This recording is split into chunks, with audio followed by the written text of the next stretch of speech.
यह कहानी पूरी तरह काल्पनिक है। इसमें दिखाए गए सभी पात्र, स्थान और घटनाएं लेखक की कल्पना पर आधारित हैं। किसी जीवित या मृत व्यक्ति, संस्था, धर्म या समुदाय से इसका कोई संबंध मात्र संयोग हो सकता है।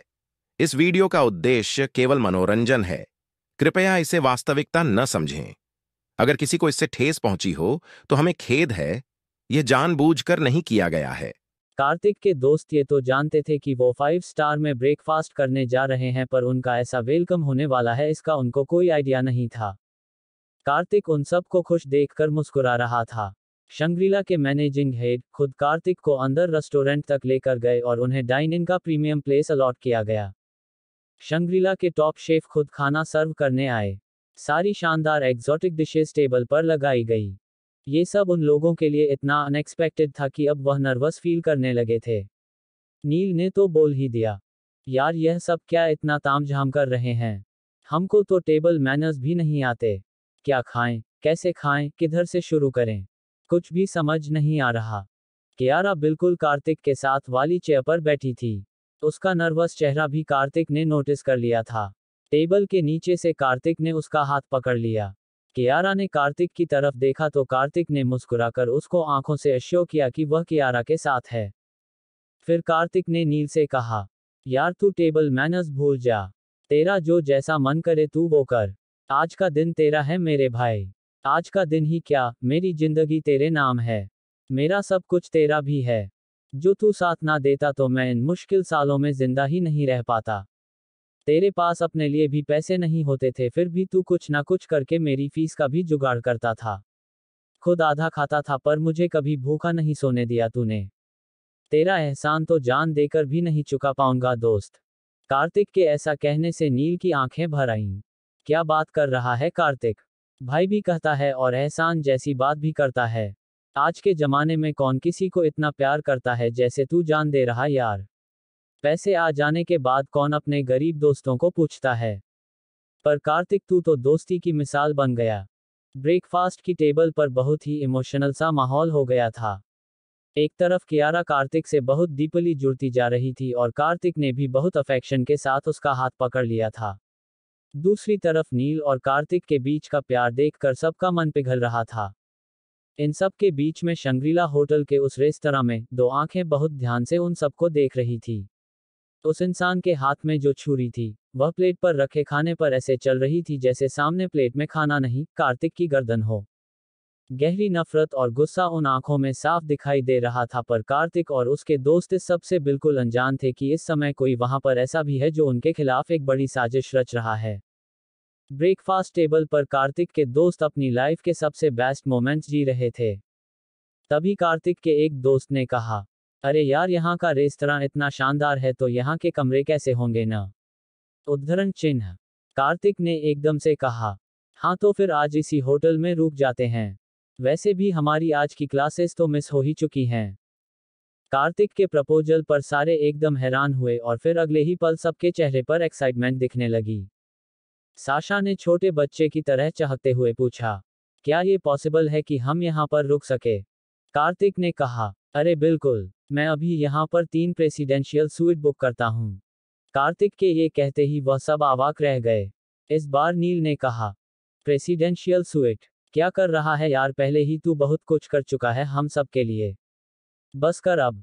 कार्तिक ने बहुत दिल से कहा, आज मत रोक यार, मैं पहली बार अपने दोस्तों को बाहर लाया हूँ। तेरी नहीं मेरी खुशी है इसमें। जो कर रहा हूँ करने दे बस। कार्तिक के बाकी दोस्तों और साशा का मन तो खुशी से आसमान तक उछलने लगा था। सिर्फ कियारा और नील ही थे जो शांत बैठे ये सोच रहे थे कि कार्तिक उन सब के लिए कितना कुछ किए जा रहा है। कार्तिक ने नजर घुमा के देखा तो शंग्रीला के टॉप मैनेजमेंट स्टाफ के सारे लोग वहीं पर थे। कार्तिक के बस एक इशारे का इंतजार करते कि कार्तिक कुछ मुंह से निकाले और वह उसे पूरा कर दें। कार्तिक ने उन्हें प्रेसिडेंशियल सूट के लिए बोला तो उन्होंने कहा, सर जब तक आप अपना ब्रेकफास्ट खत्म करेंगे तब तक हम आपके रूम एकदम रेडी कर देंगे। मैनेजिंग हेड ने वहां खड़े लोगों को इंस्ट्रक्शंस दी ताकि कार्तिक और उसके दोस्तों के रूम में पहुंचने से पहले ही रूम्स को शानदार तरीके से डेकोरेट किया जा सके। मैनेजर को इंस्ट्रक्शन देते सुनकर कार्तिक के सब दोस्तों की एक्साइटमेंट बढ़ती जा रही थी। सब ने अपना ब्रेकफास्ट अब जल्दी जल्दी खत्म किया। वैसे भी टेबल पर इतनी सारी डिशेज लगा दी गई थी कि सारा दिन भी खाते तब भी सबको टेस्ट तक नहीं कर पाते। रेस्तरां से उठकर वह शंग्रीला के 24वें फ्लोर पर पहुंचे, जहां पर प्रेसिडेंशियल स्वीट बने हुए थे। प्रेसिडेंशियल स्वीट देखकर सब के सब हक्के बक्के रह गए, यहां तक कि कार्तिक भी। उसके लिए भी इतने आलीशान कमरे में आने का ये पहला एक्सपीरियंस था। वह प्रेसिडेंशियल स्वीट बहुत सारे हिस्सों में बटा हुआ था। सीटिंग एरिया अलग, थिएटर रूम अलग, शानदार लग्जरियस बेडरूम्स अलग, कमरों जितने बड़े बड़े बाथरूम, जकूजी टब के साथ, डाइनिंग एरिया एकदम क्लासिक एस्थेटिक सेंस लिए हुए, और आइसिंग ऑन द केक ये था कि सारे प्रेसिडेंशियल सूट्स में इतनी बड़ी बड़ी शीशे की खिड़कियां थी कि इंडिया गेट का पूरा नज़ारा दूर दूर तक दिखाई दे रहा था। यहां तक कनॉट प्लेस के गोल सर्कल्स भी अपनी पूरी खूबसूरती के साथ वहां से देखे जा सकते थे। सब के सब उन खूबसूरत नज़ारों में ऑस्ट्रक थे। साशा एक्साइटमेंट के साथ कियारा को दिखा रही थी। कियारा देख देख, यहाँ से राष्ट्रपति भवन भी दिख रहा है। देख वो इंडिया गेट का ग्रीन एरिया भी यहाँ से नजर आ रहा है।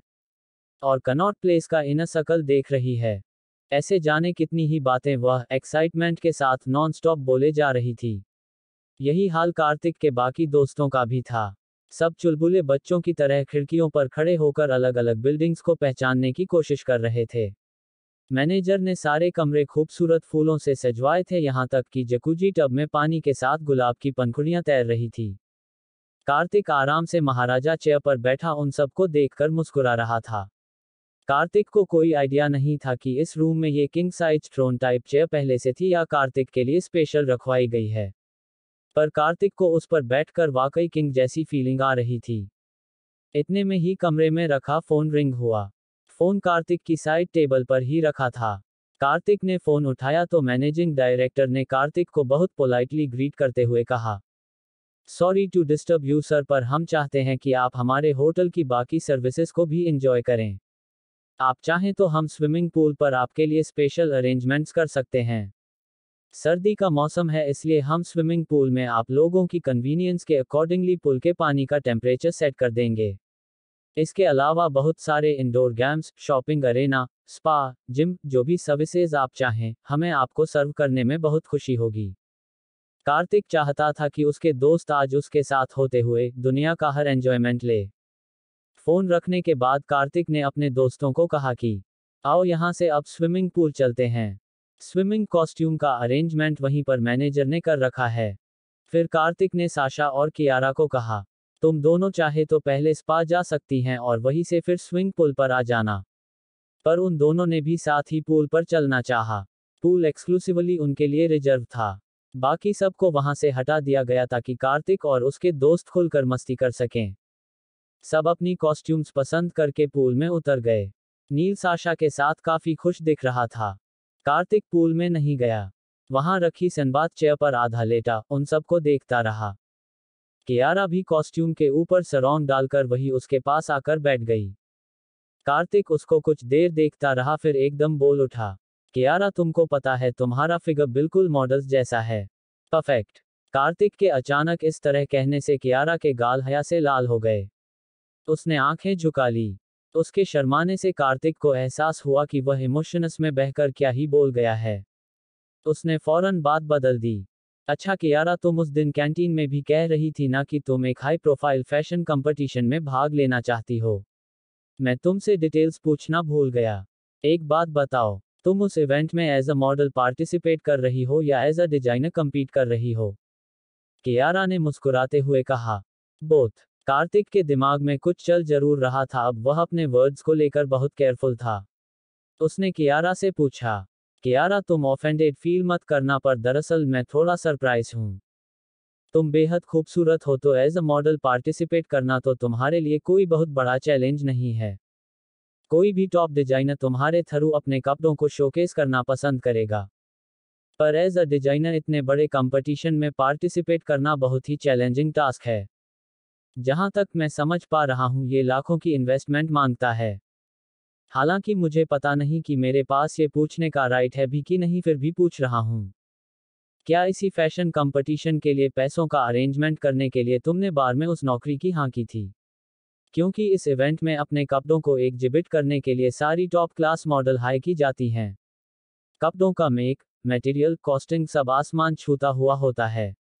और एक घड़ी सोचा जाए कि यह सब अरेंज हो भी जाएगा, तब भी उस फैशन इवेंट में पार्टिसिपेट करने की फीस ही बहुत ही ज़्यादा है। तो आखिर तुम ये सब मैनेज कर कैसे रही हो? कार्तिक के एक साथ इतने सारे सवाल करने से कियारा कुछ पल को बिल्कुल चुप हो गई। उसके चेहरे पर गहरी उदासी झलकने लगी। कार्तिक ने उसको उदास देखकर कहा, सॉरी कियारा, मेरा तुम्हें उदास करने का कोई इरादा नहीं था। मैं तो तुम्हें यहाँ पर खुशी देने लाया था। और देखो ना, फालतू के सवाल करके तुम्हें परेशान कर दिया। छोड़ो, भूल जाओ मैंने जो कुछ भी कहा। कार्तिक के ऐसा कहते ही कियारा एकदम से बोली, नहीं नहीं कार्तिक, सॉरी वाली तो इसमें कोई बात ही नहीं है।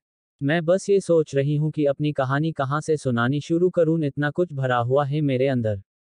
मैं तुम्हें उस रात भी यही बात बताना चाहती थी, पर तुमने मुझे जल्दबाजी में हॉस्टल वापस भेज दिया। कार्तिक बोला, कियारा वह जगह सेफ नहीं थी। मैं जल्दी से जल्दी तुम्हें वहां से भेज देना चाहता था, इससे पहले कि वहां कोई नई मुसीबत खड़ी हो जाए। तुम्हारी सेफ्टी मेरी फर्स्ट प्रायोरिटी थी। कार्तिक की बात सुनकर कियारा ने गहरी सांस छोड़ते हुए कहा, तुमने ठीक समझा कार्तिक, मेरे उस बार में होने की सबसे बड़ी वजह यही है। आज से 30 साल पहले मेरी मम्मी मिस इंडिया सिलेक्ट हुई थी। उसके बाद से मेरी मम्मी के जीवन में सब कुछ बदल गया। वह ना सिर्फ एक फैशन आइकॉन बन गई, बल्कि हर लीडिंग ब्रांड उनको साइन करना चाहता था। वह जो पहन लेती यंग लड़कियों में वही क्रेज हो जाता। मेरी मम्मी का फैशन सेंस कमाल का था। वह शुरू से ही एक फैशन डिजाइनर बनना चाहती थी। बड़े ब्रांड्स की मॉडलिंग करके उन्होंने जितना भी पैसा कमाया, उस सब से उन्होंने अपनी एक क्लॉथिंग लाइन लॉन्च की, जो कि इतनी ज़्यादा सक्सेसफुल रही कि सभी लीडिंग ब्रांड्स का बिजनेस उससे बुरी तरह इफेक्ट हुआ। बिजनेस माफिया भी अपने आप में बहुत ही डेंजरस है। उनकी कंपीटिटर्स कंपनी ने उनके अगेंस्ट में बहुत सारी साजिशें की। क्या कैसे हुआ वह सब डिटेल तुम्हें क्या बताऊं, पर वह सब इतना घिनौना था कि ना सिर्फ मम्मी का पूरा बिजनेस खत्म हो गया, पर मम्मी की रेपुटेशन की भी बुरी तरह धज्जियां उड़ा दी गई। यहाँ तक कि उन्हें करेक्टर लेस साबित कर दिया गया। इस सब का मम्मी के दिमाग पर इतना गहरा असर हुआ कि पहले उनकी मेमोरी पर असर आया। उसके बाद वह बहुत ही ज़्यादा वायलेंट बिहेव करने लगी, चीज़ें तोड़ने लगी, कभी जोर जोर से हंसती, कभी पागलों की तरह रोते हुए सिर फोड़ती। उनकी हालत इतनी बिगड़ती चली गई कि घरवालों को न चाहते हुए भी उनको मेंटल एसाइलम में डालना पड़ा। पर यह भी ईश्वर का कोई खेल ही है कि जहां मम्मी सबको भूल चुकी हैं, उनको मैं अच्छे से याद हूं कि मैं उनकी बेटी हूं। वह मुझसे बहुत प्यार से बात करती हैं। जब जब वह डॉक्टर्स की बात नहीं मानती, तब मुझे फ़ोन किया जाता है और मैं जाकर उनको ट्रीटमेंट के लिए तैयार करती हूँ। एक तो अस्पताल का खर्चा भी आसमान छूने लगा है। जब तक पापा जिंदा थे तब तक चीज़ें फिर भी संभल रही थी। उनकी डेथ के बाद ये सब कुछ मुझे ही देखना है। मैं डॉक्टर से उनके केस पर डिटेल डिस्कशन कर चुकी हूँ कि हम ऐसा क्या करें जो मम्मी की हालत में सुधार आए। डॉक्टर का कहना है, दवाएं तो अपना काम कर ही रही है, पर मम्मी के अंदर कोई घुटन है। ऐसी गहरी घुटन जो सहन नहीं हो पाए। अगर उस घुटन को निकाल दिया जाए तो उनके ठीक होने के चांसेस बहुत ब्राइट हो जाएंगे। मैं जानती हूँ कि मम्मी के लिए क्लॉथिंग फैशन लाइन बहुत मायने रखती थी। मैं इसलिए किसी भी हाल में उनके क्लॉथिंग ब्रांड को दोबारा खड़ा करना चाहती हूँ। शायद मम्मी ठीक हो ही जाएं। अपनी लाइफ की पूरी कहानी बताकर कियारा एकदम नम बैठ गई। कार्तिक ने उसके हाथ को अपने दोनों हाथों में लिया और बहुत अफेक्शन के साथ बोला, तो दिक्कत क्या है कियारा? हम इस क्लोथिंग लाइन को दोबारा खड़ा करेंगे। मुझे पूरा यकीन है कि यह फैशन कंपटीशन तुम ही जीतोगी। उस दिन जब तुम इंस्टा लाइव पर गाना गा रही थी तो मैंने नोटिस किया था, तुम्हारे हजारों फॉलोअर्स में से अनगिनत लड़कियां तुम्हारी ड्रेस के ऊपर कमेंट कर रही थीं। तुमने उस दिन बहुत यूनिक कोई एंशिएंट स्टाइल का ड्रेस पहना हुआ था, जिसका एम्ब्रॉयडरी, फैब्रिक डिजाइन सब कुछ बहुत एक्सक्लूसिव था। कार्तिक के इंस्टा लाइव का जिक्र करते ही कियारा बहुत बुरी तरह हैरान हो गई। उस दिन लाइव के दौरान बहुत कुछ ऐसा हुआ था जिसकी वजह से कियारा बहुत दिन डिस्टर्ब रही। उसने तब पता लगाने की कोशिश भी की थी कि आखिर उस अननोन अकाउंट के पीछे कौन ये सब कर रहा है, पर वह कुछ पता नहीं लगा पाई थी। आज कार्तिक के उस इंस्टा लाइव का जिक्र करते ही वह बुरी तरह चौंक गई। तो क्या कार्तिक उस समय वह लाइव देख रहा था? और वह जो सब कुछ हो रहा था, क्या उसके पीछे कार्तिक था? इधर कियारा परेशान थी, उधर होटल के 19वें फ्लोर की खिड़की से कोई, दूरबीन लगाए, उन दोनों को बहुत ध्यान से देख रहा था। कार्तिक के इंस्टा लाइव का जिक्र करते ही कियारा एकदम हैरान रह गई। उसने कार्तिक से फौरन पूछा। इंस्टा लाइव में तुम भी थे क्या? क्योंकि मैंने बहुत ध्यान से देखा कि कौन कौन लोग हैं जो उस वक्त जुड़े हुए हैं। उसमें तुम्हारा नाम तो नहीं था। तुम किसी और अकाउंट से इंस्टा पर हो क्या? कार्तिक कियारा की बात पर मुस्कुरा दिया। जब कार्तिक कुछ नहीं बोला तो कियारा ने फिर से कहा, डोंट टेल मी कि मैं जो इंस्टा लाइव करती रही हूं, तुम सुनते आए हो। यानी तुम मुझे पहले से जानते हो। कार्तिक ने अब भी जवाब नहीं दिया। कियारा ने उसके हाथ पर हाथ रखकर बहुत बेचैन बेचैन होकर पूछा, सच बताओ ना कार्तिक, क्या तुम मेरे इंस्टा लाइव सुनते रहे हो? हाँ कियारा, मैं तुम्हारे सिंगिंग का साइलेंट एडमायर रहा हूँ। मैंने एक बार इंस्टा स्क्रॉल करते हुए अचानक से तुम्हें पहली बार सुना था। उसके बाद से मैं तुम्हें रेगुलरली फॉलो करता रहा हूँ। मैंने तुम्हारा एक भी इंस्टा लाइव उसके बाद से मिस नहीं किया है। कार्तिक के ये कहने पर कियारा बहुत ज्यादा सरप्राइज हुई। उसने बच्चों जैसी क्यूरियसिटी से पूछा, क्या तुमको मेरी आवाज इतनी ज्यादा पसंद आई? कार्तिक ने मुस्कुराते हुए कहा, हाँ बहुत कियारा, मेरे पेरेंट्स बहुत छोटी उम्र में गुजर गए थे। पर मुझे याद है मेरी मम्मी बहुत सुंदर गाती थी। मेरी मम्मी का वॉइस टेक्सचर तुम्हारी आवाज से मिलता था है। जब तुम गाती हो मुझे मम्मी की याद आती है। जब मैंने पहली बार तुमको सुना था मेरा मन इंस्टेंटली तुम्हारी वॉइस से कनेक्ट हो गया था। मैंने उसके बाद से तुम्हारे सारे लाइव सुने हैं। पर पहली बार के अलावा मैं तुम्हारे किसी भी इंस्टा लाइव में अपने रियल अकाउंट से नहीं आया हूँ। हर बार अलग अलग अकाउंट से मैंने तुम्हारा लाइव ज्वाइन किया। हालांकि छुपे रहने की मेरे पास कोई वजह नहीं थी, पर पता नहीं मैंने क्यों ये बात सबसे छुपाई। यहाँ तक कि नील भी नहीं जानता कि मैं तुमको इतना रिलीजियसली फॉलो करता हूँ। कार्तिक के ये सब कहने के बाद कियारा कुछ देर तो कार्तिक को देखती ही रह गई। फिर उसने कार्तिक से पूछा, तुमने अभी उस इंस्टा लाइव का जिक्र किया जिसमें मैंने एंशिएंट ट्रेडिशनल कपड़े पहने थे। तो क्या बाकी लड़के लड़कियों की तरह तुमको भी मेरी ड्रेस पसंद आई थी? कार्तिक ने स्माइल करते हुए कहा, ड्रेस क्या, तुम्हारी तो हर अदा ही जानलेवा है। आवाज तो कातिल है ही, यह जो तुम्हारे गाते मुस्कुराते हुए गाल में डिंपल पड़ते हैं, बस इन्हीं गड्ढों में बार बार मेरा दिल गिरा जाता है। कियारा कार्तिक की फ्लर्टिंग बातें सुनकर जोर जोर से हंस दी और बोली, मुझे नहीं पता था कि तुम्हें इतनी बातें बनानी भी आती है। सच बताओ ना, सच में ड्रेस अच्छी थी या कि झूठी तारीफ कर रहे हो? कार्तिक एकदम से बोला, अरे भाई सच में बहुत अच्छी थी। कहा तो उसकी एम्ब्रॉयडरी, उसका फैब्रिक, उसका डिजाइन सब कुछ कमाल था। कियारा हैरान होते हुए बोली, क्या बात है कार्तिक, तुमको तो लड़कियों के फैशन की बहुत नॉलेज है।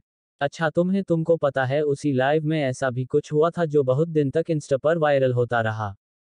कॉलेज में भी उसके बारे में बहुत सारी बातें बनाई गई। वैसे आई एम श्योर वह स्कैंडल भी तुम्हारी नजर से छुपा तो नहीं रहा होगा। कियारा की बात सुनकर कार्तिक मुस्कुराया और अपनी हंसी दबाकर इधर उधर देखने लगा। कियारा समझ गई कि यानी उस दिन जो कुछ हुआ वह सब कुछ कार्तिक का किया धरा था। वह भी मुस्कुरा दी।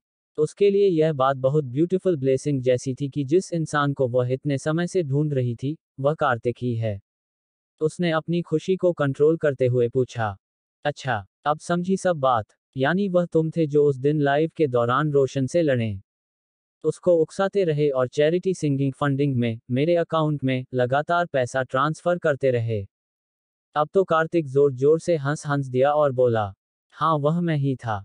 कियारा हैरानी और खुशी से शिवर करती हुई बोली, माय गुडनेस, मैं बिलीव नहीं कर पा रही कि तुम इतने दिन से मेरे आसपास हो और मुझे पता भी नहीं। उस इंस्टा लाइव में जो इतना बड़ा अमाउंट मुझे गिफ्ट किया गया वह तुम थे। रोशन ने पहले 10,000 गिफ्ट किए तो तुमने अचानक से 20,000 गिफ्ट की तरह ट्रांसफर कर दिए। रोशन को बर्दाश्त नहीं हुआ कि इस तरह कौन उसे नीचा दिखा रहा है। उसने 50,000 गिफ्ट किया, तुमने एकदम से 1 लाख कर दिया। फिर बढ़ते बढ़ते बात इतनी आ गई कि रोशन ने 50 लाख गिफ्ट कर दिए और तुमने तो सारे रिकॉर्ड तोड़ दिए एक झटके में 1 करोड़। उसके बाद तो रोशन गुस्से में लाइव छोड़कर चला गया और कितने समय तक कॉलेज में इसी टॉपिक पर बातें होती रही। मैंने तुम्हें उसके बाद कितने डीएम करे ये जानने के लिए कि यह अकाउंट किसका है, पर मैं कुछ भी पता नहीं लगा पाए और तुमने एक भी मैसेज का जवाब नहीं दिया। मैं तो अब ये सोच रही हूँ कि उस दिन कैंटीन वाले झगड़े के बाद से वह पहले ही तुम्हारा जान का दुश्मन हो गया है। अब अगर उसे पता चला कि उस दिन उस इंस्टा लाइव में पूरे कॉलेज के सामने तुम ही हो जिसने उसकी इतनी बुरी तरह से इंसल्ट की थी, तब तो पता नहीं वो क्या ही कर डालेगा। कियारा के रोशन के बारे में ये कहने से डरना तो बहुत दूर की बात, उल्टा कार्तिक की आंखें और तेज तेज चमकने लगी। वो तपाक से बोला, अरे हाँ यार, ये तो मैंने सोचा ही नहीं। इस बात को पब्लिक करते हैं कि उस दिन तुम्हारे इंस्टा लाइफ में सरेआम उसके कपड़े मैंने उतारे थे। कहकर कार्तिक खिलखिलाकर हंस दिया। कियारा उसको एकटक देख रही थी। उसको समझ नहीं आ रहा था कि कार्तिक में आखिर कितने रहस्य छुपे हैं। बल्कि अब तो उसके खुद के इमोशंस भी उसके लिए मिस्ट्री बन रहे थे। वो सोच रही थी कि वह कार्तिक को रिस्पेक्ट ज्यादा करने लगी है या उसके दिल में कार्तिक के लिए प्यार बढ़ता जा रहा है। उधर पूल में बाकी सारे दोस्त पानी में एक दूसरे को उठा कर पटक रहे थे और जिंदगी के फुल मजे ले रहे थे। सब बहुत खुश थे। और नील को इतना खुश देखकर कार्तिक बहुत खुश था। अचानक कार्तिक ने कियारा का हाथ पकड़ा और इससे पहले कि कियारा कुछ समझती उसको खींचता हुआ पुल में कूद गया। हर तरफ हंसी बिखर गई। 19वीं फ्लो की खिड़की से जो आंखें दूरबीन लगाए देख रही थी, उसने दूरबीन गुस्से में जमीन पर खींचकर मारी और दूरबीन के टुकड़े हो गए। बहुत देर तक उसके बाद पुल में उन सब का हंसना खेलना होता रहा। अचानक से कार्तिक उन सब को छोड़कर तेजी से पुल के बाहर निकला। उसको इस तरह एकदम से जाते देख नील ने टोका, तो कार्तिक ने अपने हाथ की छोटी उंगली उठा दी। उसके इस इशारे पर सारे एक बार फिर जोर से हंस दिए। दरअसल कार्तिक को बहुत तेज टॉयलेट आई थी। वह लगभग भागता हुआ वॉशरूम की तरफ गया। कार्तिक ने जब तेजी से वॉशरूम का दरवाजा खोला तभी अंदर से बाहर की तरफ आते हुए आदमी से उसकी जोरदार टक्कर हुई और वो आदमी जमीन पर गिर गया। जमीन पर गिरने के साथ ही वह जोर से गाली देकर बोला, अबे कमीने साले, अंधे की औलाद, देख कर नहीं चल सकता। कार्तिक ने उसकी बदतमीजी का जवाब उतनी ही बदतमीजी से देते हुए कहा, लगता है अंदर से अपना ही गंद ठूंस कर बाहर आया है, तभी मुंह से शिट उगल रहा है। कार्तिक के ये कहते ही हैं वह इंसान जैसे गुस्से में पागल हो गया। उसकी आंखें लाल थी और जिस तरह से चढ़ी थी साफ दिखाई दे रहा था कि वह बहुत ज्यादा नशे में है। वह तेजी से जमीन से उठा और उसने कार्तिक को पंच मारने की कोशिश की। कार्तिक ने नीचे झुककर खुद को बचाया और अपना घुटना उसके पेट में दे मारा। वह आदमी चीखता हुआ नीचे गिर गया। नीचे गिरते ही उसने कार्तिक को और ज्यादा गंदी गालियां देते हुए कहा, सुअर की औलाद, तेरे को आइडिया भी नहीं है, तूने किस पर हाथ उठाया है, तेरी एक हड्डी पसली बराबर कर दूंगा। वह इतना ही बोलकर चुका था कि कार्तिक ने उसके पेट में खींचकर 2-3 लातें जमा दी और बोला, उगल साले, कितना गंद उगलेगा तू, उतने ही तेरे पेट में जूते ठूसूंगा। वह आदमी कार्तिक के माँ बाप खानदान सबको गालियां दिए जा रहा था और कार्तिक गुस्से से पागल हुआ उसे पीट रहा था। अचानक से पास के लेडीज टॉयलेट का दरवाजा खुला और शैरन भागती हुई आई। उसने कार्तिक को धक्का देकर पीछे हटाया और उस आदमी के पास जमीन पर घुटनों के बल बैठकर उसे हक करती हुई बोली, ओ माय गॉड डार्लिंग, तुमको तो बहुत चोट लग गई है। इस लो क्लास लूजर ने तुम पर कितनी बुरी तरह अटैक किया है। अचानक से शैरन के सामने आने से कार्तिक भी हैरान रह गया और इस बात पर इससे भी ज्यादा हैरान हुआ कि शेरोन अपनी से लगभग दुगनी उम्र के आदमी को डार्लिंग कहकर उससे चिपकी जा रही थी। मन ही मन कार्तिक ने सोचा, इस लड़की के बाप के पास ठीक ठाक पैसा है, उसके बावजूद इसका ये हाल है। किसी भी रईस की दौलत पर ऐसे लार टपकाती हुई इतना गिर सकती है ये। उस पल कार्तिक को एक बार फिर खुद पर गुस्सा आया कि उन दिनों उसकी क्या मती मारी गई थी जब वह इस लड़की के ऊपर जान दे रहा था।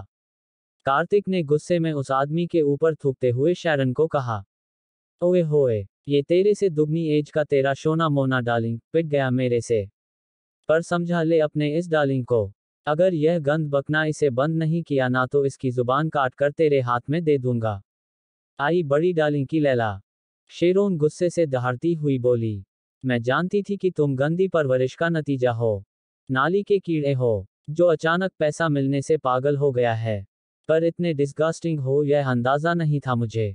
पर इस बार तुमने सच में बहुत बड़ी गलती कर दी है। तुम क्या इनको राहुल के बराबर समझ रहे हो? तुम्हें अंदाजा भी नहीं है कि यह कौन है। तुम्हारी भलाई इसी में है कि अभी घुटनों के बल बैठकर इनसे हाथ जोड़कर माफी मांग लो। वरना तुम्हें इनके गुस्से से दुनिया में कोई नहीं बचा सकता। तुम्हारे जैसों को तो गले में कुत्ते का पट्टा डालकर अपने घर में बांधते हैं ये। कार्तिक का दिल किया शेरॉन को खींचा कर थप्पड़ लगा दे, पर वह अपना गुस्सा पीते हुए बोला, शुक्र कर कि मैं लड़कियों पर हाथ नहीं उठाता, वरना अभी के अभी तबीयत से बता देता तुझे कि गंदी परवरिश क्या होती है और कुत्ते का पट्टा किसके गले में बंधता है।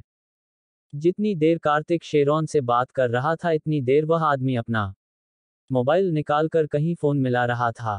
कार्तिक ने उसे फोन पर लगा देखकर कहा, क्यों तुझे घसीट कर ले जाने के लिए अपने कुत्तों को बुला रहा है।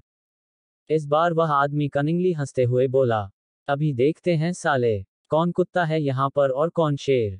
अगले ही मिनट 10-15 लोग भागते हुए आए और कार्तिक को घेर लिया। डरना तो कार्तिक के खून में ही नहीं था। उन सबको इस तरह खुद को घेरता देख कार्तिक और जोर से हंस दिया और बोला, भाई ये तो बड़ी मजेदार बात है कि गीदड़ की प्रोटेक्शन के लिए कुत्ते आए हैं। नीचे पड़े उस आदमी ने अपनी पूरी ताकत से चीखते हुए अपने गुंडों को कहा, तोड़ दो साले की एक एक हड्डी और टॉयलेट में ले जाकर इसे तबीयत से गू खिलाओ ताकि इसको समझ आए कि इसने किससे पंगा लिया है। पर इससे पहले कि वह गुंडे कार्तिक को हाथ लगाते, अचानक से जैसे जादू हो गया। पल भर में ही तकरीबन 50 सिक्योरिटी गार्ड्स ने उन सबको घेर लिया। ये वही लोग थे जो 24 घंटे कार्तिक की सिक्योरिटी के लिए उसके आसपास रहते थे और अब जरूरत पड़ने पर फौरन एक्शन में आ गए थे। इतने सारे हुजूम को आसपास देख उस आदमी के बुलाए गुंडों की हालत खराब हो गई। इससे पहले ही कोई कुछ समझ पाता, वहां दे दनादन लात घूंसे चलने लगे। वह 15 के 15 गुंडे जमीन पर पड़े दर्द से कराह रहे थे। कार्तिक के आदमी धुआंधार उन पर लातें बरसा रहे थे। शेरॉन सदमे में खड़ी डर से बुरी तरह कांप रही थी। पर वह आदमी जो नीचे गिरा हुआ था जाने किस मिट्टी का था। इतना सब हो जाने के बाद भी वह चुप नहीं हुआ। उसने चिल्लाकर कार्तिक को कहा, तेरी भलाई इसी में है सुअर की औलाद की, तू आज मुझे जान से मार दे, क्योंकि अगर मैं बच गया तो तेरे खानदान में कोई नहीं बचेगा। सब की बोटी बोटी करके कुत्तों को खिला दूंगा। उसके ये कहते ही कार्तिक ने उसके मुंह पर खींचा कर लात मारी। उसने पलटकर कार्तिक को कहा, मार चिकने मार, देखूं तुझ में कितनी हिम्मत है। मैं सोच रहा हूं तू ऐसा चिकना है तो तेरी माँ बहन कितनी मस्त होंगी। मजा आएगा उनको उठाने में। वह जानबूझकर कार्तिक को इतनी घिनौनी बातें बोलकर उकसा रहा था। कार्तिक गुस्से से पागल हो गया और लगातार उसको बुरी तरह पीटने लगा। कार्तिक को यूं गुस्से से पागल होता देखकर उसके कुछ सिक्योरिटी गार्ड्स उसके पास आए और सबने उसको पकड़कर पीछे खींचना शुरू किया। उनमें से एक ने कहा, सर प्लीज, आप अपने हाथ इस गंदे आदमी के खून से मत गंदे कीजिए। इसे हम सबक सिखा देंगे। आप यहां से अब जाए। कार्तिक समझ गया कि चौहान अंकल ने उनको इंस्ट्रक्शंस दी होंगी, तभी वह लोग उसे रोक रहे हैं। कार्तिक उठकर खड़ा हुआ, अपने कपड़े झाड़े और बोला, यह मुझे गू खिलाना चाहता था। अब इसको लेकर जाओ और तबीयत से गू खिलाना और इतना खिलाना कि 4 दिन तक ये वही उगलता रहे। ये बोलकर कार्तिक वहां से जाने लगा। पर जाते जाते वो अचानक पलटा और शेरॉन के पास आकर बोला, तू तो कमाल की जहरीली नागिन है। तेरे लिए मैं आज अपना यह उसूल भी तोड़ता हूं कि मैं लड़कियों पर हाथ नहीं उठाता। और यह कहते ही कार्तिक ने शेरॉन को इतना कसकर थप्पड़ मारा कि वह नीचे जमीन पर गिर गई। पर वह आदमी तो चुप होने का नाम ही नहीं ले रहा था। वह पीछे से अब भी चिल्लाकर कार्तिक को कह रहा था, अबे इनको बोलकर जा कि मुझे जिंदा ना छोड़ें, वरना तुझे अंदाजा नहीं है तेरा क्या होगा। उसके ये कहते ही कार्तिक के सिक्योरिटी गार्ड ने उसका हाथ पकड़कर पीछे की तरफ तेजी से मोड़ा और उसका कंधा तोड़ दिया। दूसरे गार्ड ने उसके पैर पर पैर रखा और झटके से उसकी टांग भी तोड़ दी। उसकी चीखें आसमान तक सुनाई देती लगी। पर इस बार कार्तिक ने पलटकर नहीं देखा और चलता चला गया। इस वक्त उसके अंदर एक भयानक तूफान चल रहा था। दरअसल इस मार पिटाई में उस आदमी की जेब से उसका विजिटिंग कार्ड गिर गया था। उस कार्ड से कार्तिक पहचान गया था कि वह आदमी कौन है। उस आदमी की आइडेंटिटी ने कार्तिक के दिमाग में सैकड़ों विस्फोट एक साथ करने शुरू कर दिए थे। शंग्रीला आते हुए कार्तिक ने सोचा भी नहीं था कि ये दिन ऐसा वायलेंट टर्न लेगा। उस आदमी की आइडेंटिटी ने कार्तिक के दिमाग में भूचाल ला रखा था। कार्तिक ने अपनी लाइफ में पहली बार ऐसा ब्रूटल बिहेव किया था। पर हालात उसके आसपास अब जंगलराज जैसे होते जा रहे थे। और जंगल में जिसके पास पॉवर हो वही सरवाइव कर सकता है। कार्तिक जब वापस पूल के पास पहुंचा तो उसके सारे दोस्त पानी से बाहर आकर जल्दी जल्दी कपड़े पहन रहे थे। ये चीख पुकार उन सब ने भी सुन ली थी। कार्तिक को देखते ही नील उसके पास भागता हुआ आया और बोला, कार्तिक तू ठीक है ना? तुझे इतना टाइम कैसे लग गया? वहां कुछ हुआ है ना? नील कार्तिक के लिए बहुत घबराया हुआ था। कार्तिक ने कहा, कुछ भी तो नहीं हुआ, सब ठीक है। नील एकदम से बोला, कुछ नहीं हुआ तो इतने सारे सिक्योरिटी गार्ड्स वहां भागते हुए कैसे गए? अभी क्या छुपा रहा है तू? क्या हुआ है अंदर? बता साफ साफ। नील इतने समय से कार्तिक के साथ था कि कार्तिक के चेहरे के एक्सप्रेशन से समझ जाता था कि वह ठीक नहीं है। नील साफ देख पा रहा था कि कार्तिक बेहद गुस्से में है और वह खुद को कंट्रोल करने की कोशिश कर रहा है। जब कार्तिक ने नील को कोई जवाब नहीं दिया तो सबके फेस पर टेंशन उभर आई। सबके उतरे चेहरे देखकर कार्तिक ने खुद को संभालते हुए कहा, सही में यार, कोई बात नहीं है। इन लोगों की रूटीन सिक्योरिटी ड्रिल हो रही है, डिजास्टर्स पैनिक सिचुएशन हैंडल करने की। तुम लोग इतना स्ट्रेस मत लो। चलो अब सबका नहाना हो गया तो कम ऑन लेट्स गो, यहाँ की बाकी एक्टिविटीज का मजा लेते हैं। बाकी सब ने तो कार्तिक की बात मान ली कि कुछ भी नहीं हुआ है, पर नील कार्तिक को इतनी अच्छी तरीके से जानता था कि वह समझ गया कि कोई बड़ी बात जरूर हुई है।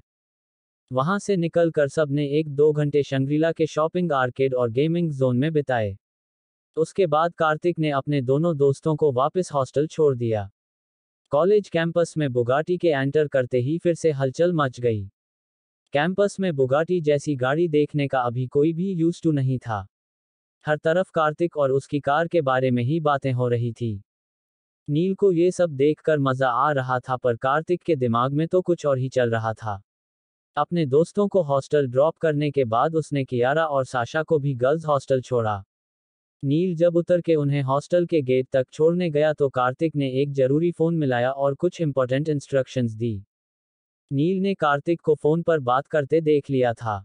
उसने कार्तिक से फिर पूछा, अब तो सब चले गए, अब तो बता दे, वहां आखिर क्या हुआ था? इस बार कार्तिक ने नील को सब सच बता दिया कि किस तरीके से वह एक आदमी से टकराया और कितना बड़ा बवाल मच गया। कार्तिक ने बताया कि वह आदमी शेरॉन का नया सो कॉल्ड लव इंटरेस्ट भी है, जो शेरॉन से दुगनी उम्र का था। नील ने हैरान होते हुए पूछा, पर साला वह ऐसी क्या हस्ती था जो 20-20 बॉडीगार्ड लेकर चल रहा था? कार्तिक बोला, जब झगड़ा शुरू हुआ तब मुझे भी उसकी आइडेंटिटी के बारे में कुछ नहीं पता था। मुझे तो काफी देर बाद पता चला कि वह आदमी रोशन की कंपनी का सीईओ है। मैंने जब रोशन के बारे में छानबीन की थी तब मुझे पता चला कि यह आदमी न सिर्फ उसके कंपनी का सीईओ है, बल्कि कंपनी की आड़ में जितने गलत काम किए जाते हैं उन सब का भी सारा कंट्रोल इसी आदमी के पास है। रोशन के फादर का राइट हैंड है यह आदमी। ये सब सुनकर नील फिक्र करता हुआ बोला, यार कार्तिक, ये हो क्या रहा है? जब से तेरे पास पैसा आया है रोज कोई ना कोई बवाल मच रहा है। अब इस क्लेश को कैसे सुलझेंगे यार? नील की बात सुनकर कार्तिक बोला, रोशन की कंपनी अपना मैक्सिमम पैसा बहुत बड़ा फैशन ब्रांड लॉन्च करने में इन्वेस्ट कर रही है।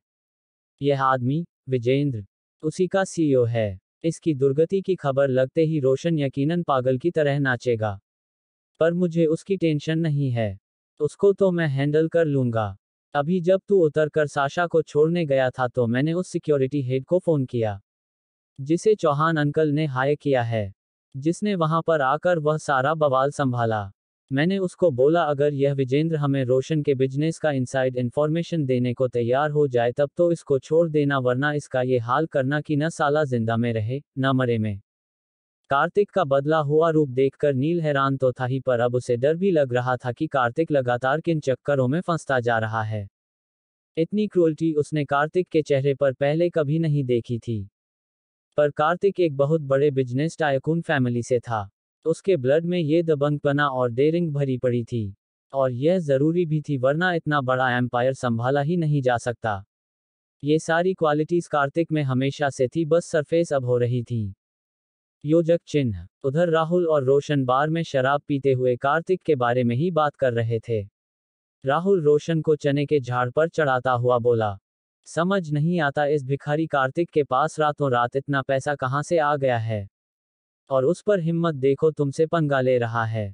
उस साले को पता नहीं है कि रोशन द ग्रेट तो हंसराज कॉलेज का ही नहीं बल्कि पूरी दिल्ली यूनिवर्सिटी का असली किंग है। कार्तिक जैसे लड़के तो चूजे हैं तुम्हारे आगे ब्रो। रोशन ने भी हाइपर होकर राहुल को कहा। तू देखना क्या हाल करने वाला हूं मैं उस टके के लौंडे का। अभी तक तो बच गया पर बहुत टाइम बच नहीं पाएगा साला। रोशन की बात सुनकर राहुल बोला। हाँ पर मैंने सुना है कि कार्तिक को सबक सिखाने के लिए जब तुमने उसके दोस्त नील को उठवा लिया था तब भी कार्तिक ने वहां आकर तांडव मचा दिया था। तुम्हारे बहुत खास आदमी की टांग भी तोड़ दी थी। रोशन राहुल की बात सुनते ही चौंका कि राहुल कैसे ये सब जानता है। फिर उसे क्लिक किया कि राहुल भी अच्छा खासा पैसे वाला है। सोच तो उसके भी होंगे ही। रोशन ने फौरन बात को कवर करते हुए बोला। मैं जानबूझकर अब कुछ दिन चुप बैठा हूं। हमारी कंपनी बहुत बड़े फैशन इवेंट में पार्टिसिपेट करने वाली है। वह कंपटीशन हमारे लिए टॉप प्रायोरिटी है। इसलिए मुझे इन दिनों अभी फुर्सत नहीं है। वहां से थोड़ा फ्री होता हूं तब तुम देखना कि कार्तिक की तो मैं क्या गत बनाऊंगा। अभी नए नए पंख निकले हैं हवा में उड़ लेने दो साले को कुछ दिन। इतने में ही रोशन का फोन बजा। रोशन ने फोन उठाया तो उधर से बताया गया कि किस तरह से आज उसके कंपनी के सीईओ विजेंद्र के हाथ पैर तोड़कर उसको अपाहिज कर दिया गया है। और यह करवाने वाला भी और कोई नहीं कार्तिक ही है। रोशन गुस्से में जोर से चिल्लाया। तुम साले सब के सब नकारा हो। तुमने उसको जिंदा कैसे छोड़ दिया।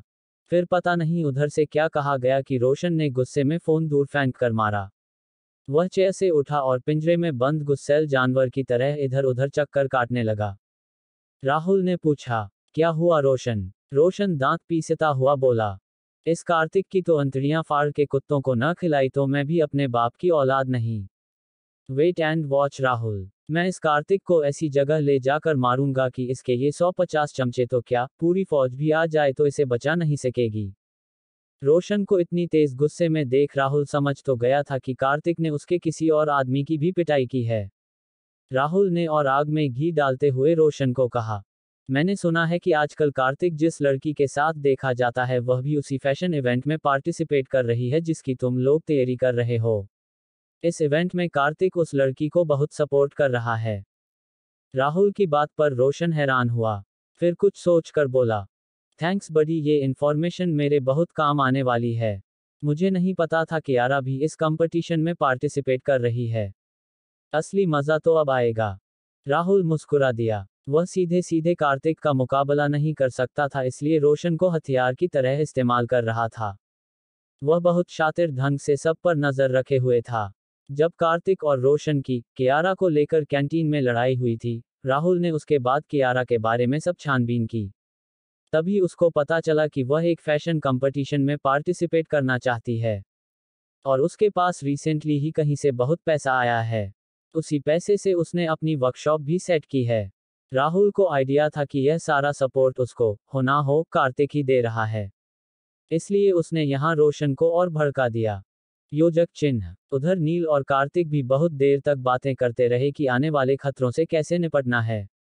फिर कार्तिक की नजर घड़ी पर पड़ी। उसने नील को कहा। नील मैंने कियारा से वादा किया था कि मैं शाम को उसकी वर्कशॉप पर आऊंगा। कियारा ने बहुत इंसिस्ट किया है यार। वह मुझे अपने डिजाइन किए हुए कपड़े दिखाना चाहती है। नील ने मुस्कुराते हुए कहा। ठीक है जा, पर ध्यान रखना तू, अब बहुत सारे दुश्मन पैदा हो गए हैं तेरे। कार्तिक ने उसे थम्स अप किया और अपनी बुगाटी की तरफ चल दिया। वह जब कियारा की वर्कशॉप पहुंचा तब वह बहुत डेस्परेटली उसका वेट कर रही थी। कार्तिक के वहां आते ही वह बहुत एक्साइटमेंट के साथ उसको अपने बनाए हुए कपड़े दिखाने लगी। बताने लगी कि किस डिजाइन की इंस्पिरेशन उसने कहां से ली, फैब्रिक कहां से लिया, कहां से उसने इंटरनेशनल पैटर्न स्टडी किए। वह एक छोटे बच्चे की तरह खुश होकर सारी डिटेल्स कार्तिक को बता रही थी। कार्तिक बस हाँ में हाँ मिलाता गया। दरअसल उसे इन चीजों के बारे में कुछ भी नहीं पता था। उसने तो कियारा की ड्रेस की तारीफ करते हुए यूं ही हवा में तीर फेंका था। कियारा को ये लगा कि कार्तिक को फैशन की बहुत ज्यादा समझ है। इसलिए वह अपने काम की बारीक डिटेल्स भी उसको बता रही थी। कार्तिक ने उसको बूस्टअप करते हुए कहा। तुम्हारे बनाए हुए डिजाइनर्स बहुत सुंदर और यूनिक हैं। कार्तिक से तारीफ मिलने पर कियारा खुश तो हुई पर साथ ही साथ उसके चेहरे पर एक उदासी भी थी जो कार्तिक ने नोटिस कर ली। कार्तिक ने कियारा से पूछा। तुम खुश नहीं लग रही। तब कियारा ने कहा। कार्तिक तुम कह रहे हो कि यह डिजाइनर्स बहुत सुंदर हैं ये सुनकर मुझे खुशी तो बहुत हो रही है पर मुझे अभी भी अपने काम पर कॉन्फिडेंस नहीं है। मैंने एंशियंट रॉयल लुक में जरी और गोटा पट्टी के साथ एक्सपेरिमेंट तो किए हैं, पर इस फैशन कंपटीशन में अधिकतर जज इंटरनेशनल लेवल के हैं। उनके लिए इंडियन एथनिक शायद इतना इम्पोर्टेंस ना हो। मेरे वार्डरोब में इंटरनेशनल लेवल के डिज़ाइन बहुत नहीं है। उनके मटेरियल और कारीगर दोनों की अवेलेबिलिटी का मेरे पास कोई सोर्स नहीं था। जो तुमने उस दिन मेरे लाइव सिंगिंग में चैरिटी किया था, उसकी वजह से ही मैं इतना भी मैनेज कर पाई हूँ। वरना दिल्ली जैसे शहर में वर्कशॉप सेट करना, कारीगर अरेंज करना, मशीनें लेना आसान नहीं है। कार्तिक और कियारा बात कर ही रहे थे, इतने में कियारा के फ़ोन पर उस मॉडलिंग एजेंसी का फ़ोन आया, जहां से उसने फैशन शो में अपने कपड़ों को शोकेस करने के लिए मॉडल हायर किए थे। उन लोगों ने फ़ोन पर उसको कहा कि कुछ अनअवॉइडेबल रीजंस की वजह से अब उसको मॉडल प्रोवाइड नहीं किए जा सकते। कियारा एकदम पैनिक हो गई और उनसे बहस करने लगी। आप लास्ट मिनट पर मेरे साथ ऐसा कैसे कर सकते हैं? आपने मुझे 2 मॉडल प्रोवाइड करने की कमिटमेंट की थी, एक मेल एक फीमेल। उधर से जवाब आया, जी हाँ, हमने कमिटमेंट किया था, पर आपका कॉन्ट्रैक्ट अभी पेपर पर नहीं था, इसलिए आप हमें फोर्स नहीं कर सकती। कियारा ने उन्हें गुस्से में कहा, अरे कमाल करते हैं आप, पेपर पर नहीं था का क्या मतलब? वह कमिटमेंट भी कोई चीज़ होती है, सब पेपर एग्रीमेंट ही नहीं होता। आपके कहने के बाद मैंने निश्चिंत होकर सारी तैयारी की। अब आप आखिरी स्टेज पर बैक आउट कर रहे हैं। उधर से मॉडलिंग एजेंसी के बंदे ने कियारा को सॉरी बोला और फोन रख दिया। कियारा अपना सिर पकड़कर बैठ गई। उसने कार्तिक की तरफ देखकर कहा, देखा तुमने, अभी तो इवेंट शुरू भी नहीं हुआ और अभी से मुश्किलें आने लगी। ये कैसी एजेंसीज है, इनकी कोई वर्क एथिक्स ही नहीं है। आखिरी टाइम में उन्होंने मॉडल देने से मना कर दिया। कहते हुए कियारा ने फटाफट अपना फ़ोन निकाला और 3-4 जगह और कांटेक्ट किया, पर कोई भी उसको मॉडल देने के लिए तैयार नहीं हुआ। सब ने बहाने बना दिए। कियारा हैरान थी कि ऐसे कैसे सब एक एक करके मना किए जा रहे हैं। पर कार्तिक समझ रहा था कि यह सब क्या हो रहा है। उसको आइडिया लग गया कि राहुल या रोशन, इन दोनों में से किसी को भनक लग गई है कि वह कियारा की हेल्प कर रहा है, इसलिए वह लोग कियारा के काम में इतने रोड़े अटका रहे हैं। उसने कियारा को इतना हैरस से देखकर उसके कंधे पर हाथ रख कहा, तुम सिर्फ अपने डिजाइनर्स पर ध्यान दो, बाकी सब कुछ हो जाएगा। यूं तो मैं चुटकियों में तुम्हारे लिए मॉडल अरेंज कर सकता हूं, पर तुमने मुझे बोला था कि तुम इस कंपटीशन में एज अ मॉडल भी पार्टिसिपेट करना चाहती हो। फिर अपने कपड़ों को शोकेस करने के लिए किसी और मॉडल की तुम्हें क्या जरूरत है? कियारा ने परेशान होकर जवाब दिया, अरे मुझे लगा था कि मैं सारी चीजें संभाल लूंगी, पर बाद में मुझे समझ आ गया था कि मैं अकेले सब कुछ नहीं कर पाऊंगी, इसलिए मैंने बाहर से ही मॉडल हायर कर ली। कार्तिक ने कियारा को एनकरेज करते हुए कहा, मैं हूं ना तुम्हारे साथ, तुमको बाहर से मॉडल्स हायर करने की कोई ज़रूरत नहीं है। बैकस्टेज के सारे काम मुझे समझा देना, मैं संभाल लूंगा। तुम बस अब डिज़ाइनर्स पर ध्यान दो। बल्कि तुम तो इतनी खूबसूरत हो कि कपड़ों की खूबसूरती में 4 चांद लग जाएंगे। कार्तिक की बात पर कियारा मुस्कुराती हुई बोली, अच्छा जी, और मेल मॉडल का क्या करूंगी यह भी बता दो, वह भी खुद ही पहन लूं। कहकर वह हंस पड़ी। फिर एकदम से उसे कुछ क्लिक किया। वह कार्तिक से बोली, अरे तुमसे अच्छा मॉडल मुझे कहाँ मिलेगा? टॉल हो, हैंडसम हो, सुपर्ब फिजिक है तुम्हारी तो। कार्तिक सकपकाया और फिर हंसकर बोला, वाह भाई, बड़ा सही तरीका है कॉम्प्लीमेंट देने का। कियारा कार्तिक की बात पर झेप गई, फिर बोली, अरे मैं सीरियसली कह रही हूँ, तुम एज अ मॉडल, तुम बहुत सही रहोगे। मुझे बस कपड़े थोड़े से आल्टर करने होंगे तुम्हारी फिट के, फिर परफेक्ट हो जाएगा सब कुछ। कार्तिक ने एकदम से कहा, यार मुझे कहाँ फंसा रही हो? मुझे रैंप का कोई एक्सपीरियंस नहीं है। कियारा ने उसे कहा, अरे रैंप पर ऐसा कुछ नहीं करना होता, मैं आधे घंटे में तुम्हें सब समझा दूंगी। कियारा, जो अभी थोड़ी देर पहले इतनी मायूस थी, अब अचानक से बहुत ज्यादा खुश दिखने लगी। और कियारा को इतना खुश देखकर कार्तिक सोच में पड़ गया कि वह कियारा को क्या ही कहे अब। जब कियारा और कार्तिक बात कर रहे थे, तब कमरे के बाहर से कोई दरवाजे के की होल में से झांक रहा था और उनकी सारी बातें सुन रहा था। कियारा और कार्तिक को कोई अंदाजा नहीं था कि उनको इस वक्त एक नहीं बल्कि 4 जोड़ी आंखें बाहर से देख और सुन रही हैं। कियारा खुश थी कि उसके डिजाइन किए हुए कपड़ों को शोकेस करने के लिए अब कार्तिक भी एज अ मॉडल रैंप पर उसे ज्वाइन करेगा। पर कार्तिक अब भी श्योर नहीं था। उसने कियारा को कहा, एक बार फिर सोच लो यार, मैं मॉडलिंग कर पाऊंगा? मतलब मैंने आज तक ये फैशन शो वगैरह बस फिल्मों में देखा है।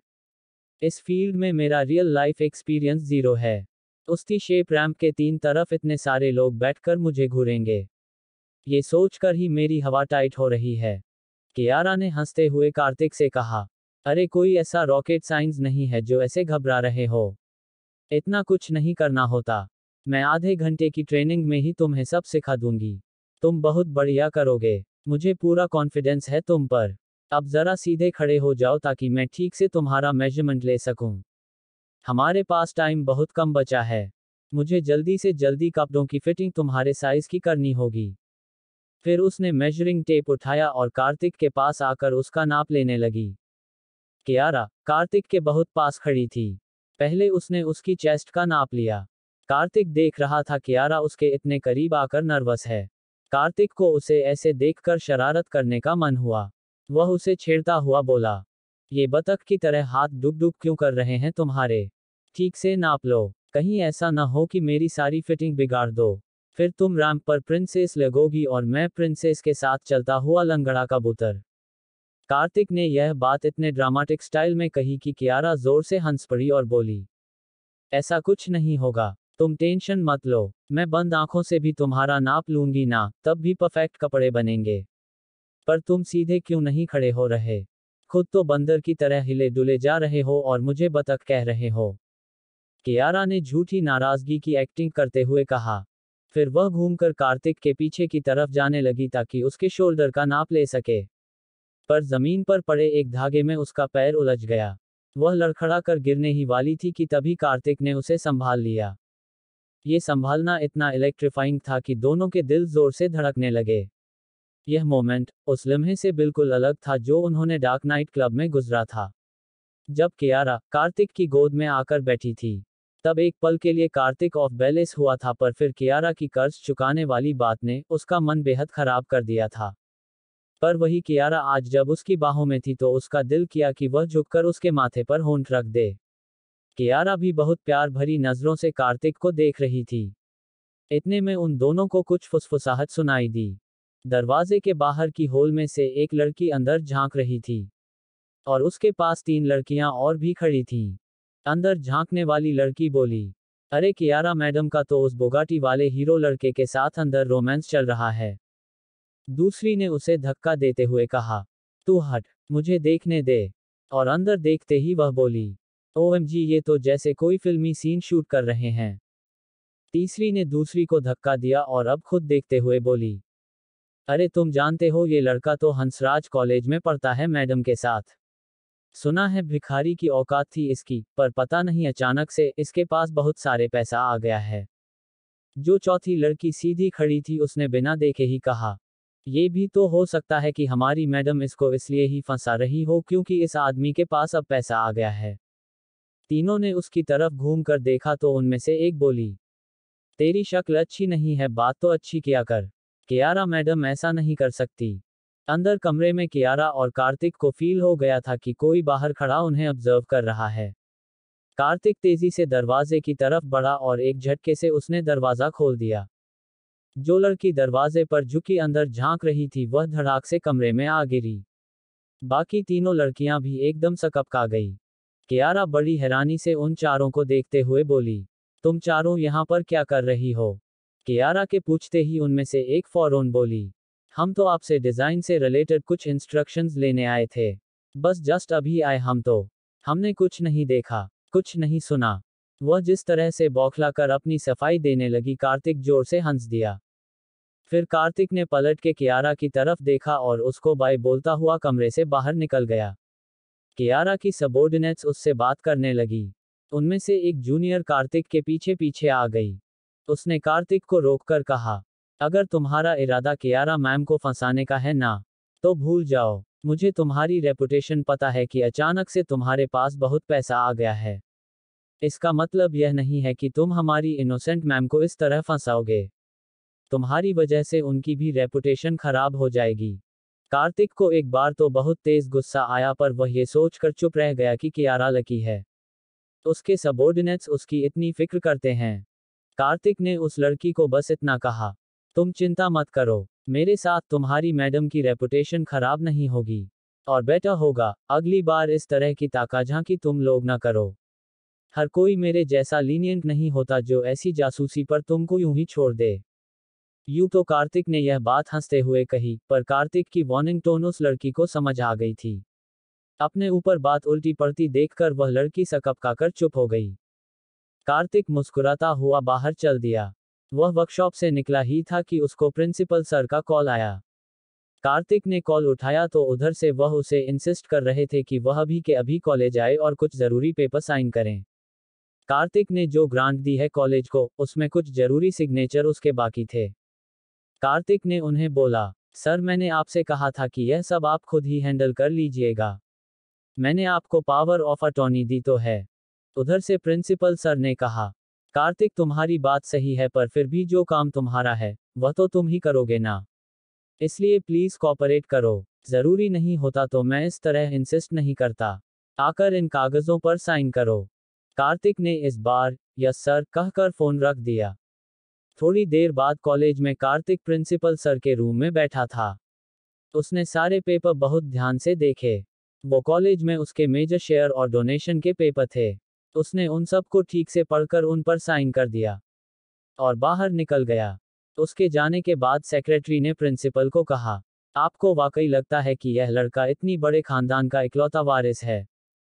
प्रिंसिपल सर बोले, इसमें ना लगने वाली कौन सी बात है? सब कुछ हमारे सामने इन पेपर्स पर है। पर इस बात को बाहर बिल्कुल मत निकालना। इसको लो प्रोफाइल रखना बहुत जरूरी है, वरना ये बहुत बड़ा स्कैंडल हो सकता है कि एक स्टूडेंट के पास कॉलेज में इतनी अथॉरिटी है। प्रिंसिपल के सेक्रेटरी ने हाँ में सर हिला दिया। कार्तिक बाहर निकलकर अपनी बुगाटी में बैठा ही था कि तभी उसको रोशन का फोन आया।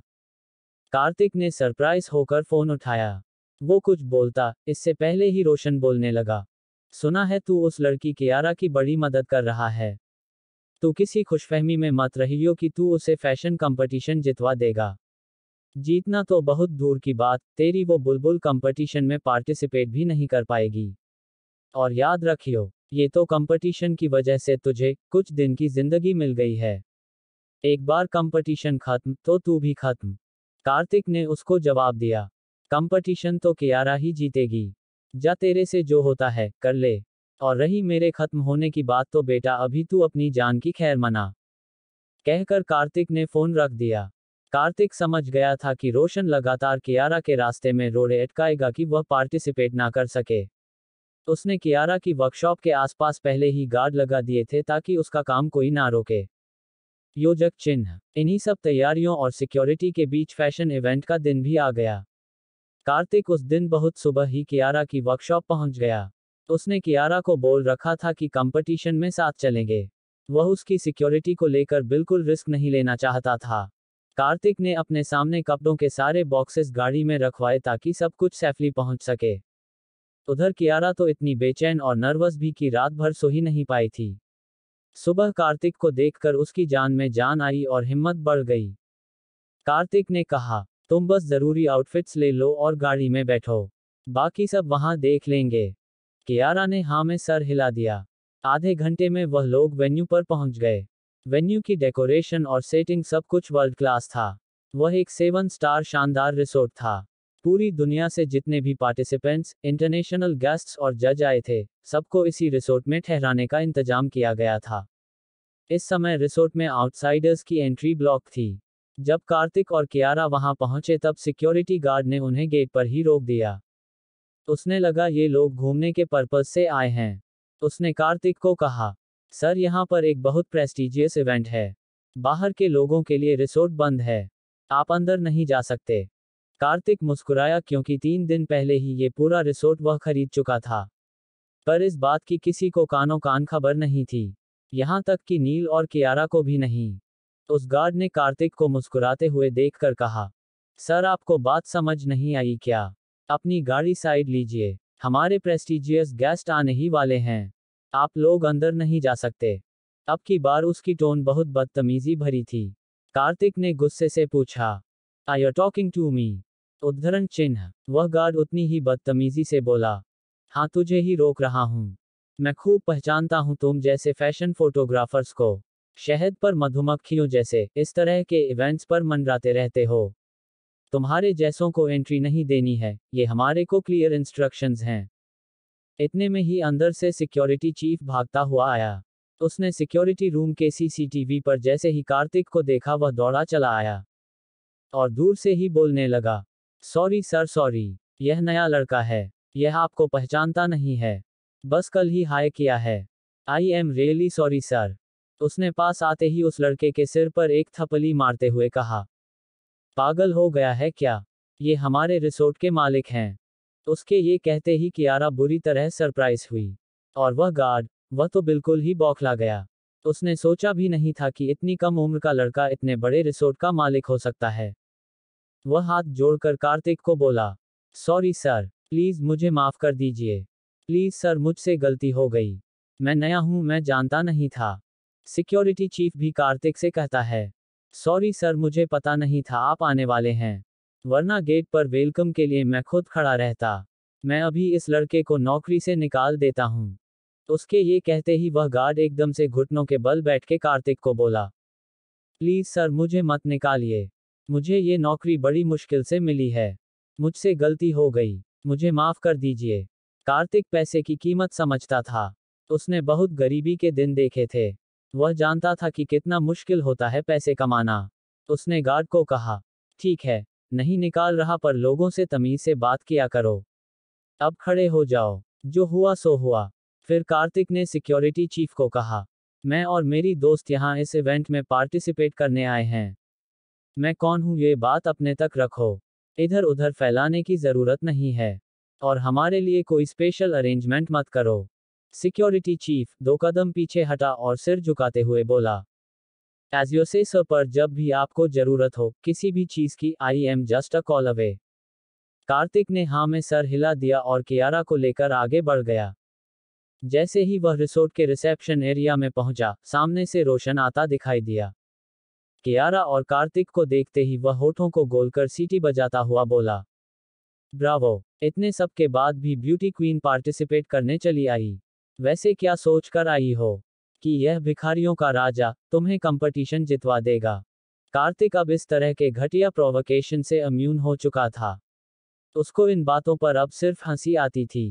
कार्तिक ने बिना गुस्सा किए बोला, कंपटीशन हो जाने दे बेटा, कौन भिखारी है और कौन रियल किंग पता चल जाएगा।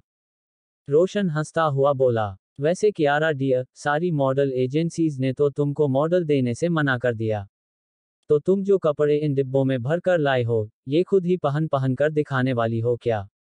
तुमको अंदाजा भी है मेरे पास वर्ल्ड की टॉप मॉडल्स हैं और तुम अकेले ही इनसे compete करोगी। वाह भाई, मानना पड़ेगा, अक्ल और जिगर दोनों ही कमाल है तुम दोनों का। इतने में एक लड़की पीछे से आई और रोशन के हाथ में हाथ डालकर बहुत सडक्टिव टोन में बोली, रोशन डार्लिंग जरा मेरे ड्रेस का चेन तो ठीक करना। उस लड़की ने बहुत ही ज्यादा रिवीलिंग ड्रेस पहनी हुई थी। कियारा उसे देखते ही पहचान गई। पिछले 2 साल से टॉप मॉडल का टाइटल उसी को मिल रहा था। कियारा उसे देखकर और नर्वस हो गई। छोटे मोटे रैंप शो करना अलग बात थी, पर इतने बड़े इवेंट में कियारा कभी नहीं आई थी।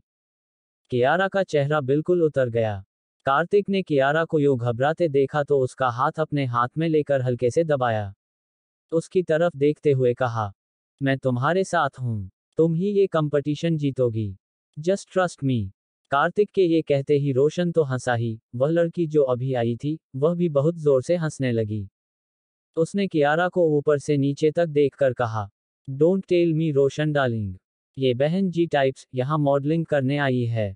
रोशन ने मजाक उड़ाते हुए कहा, अरे ये लड़की तो बहुत टैलेंटेड है, जिन कपड़ों की मॉडलिंग करेगी उनकी डिजाइनर भी खुद ही है।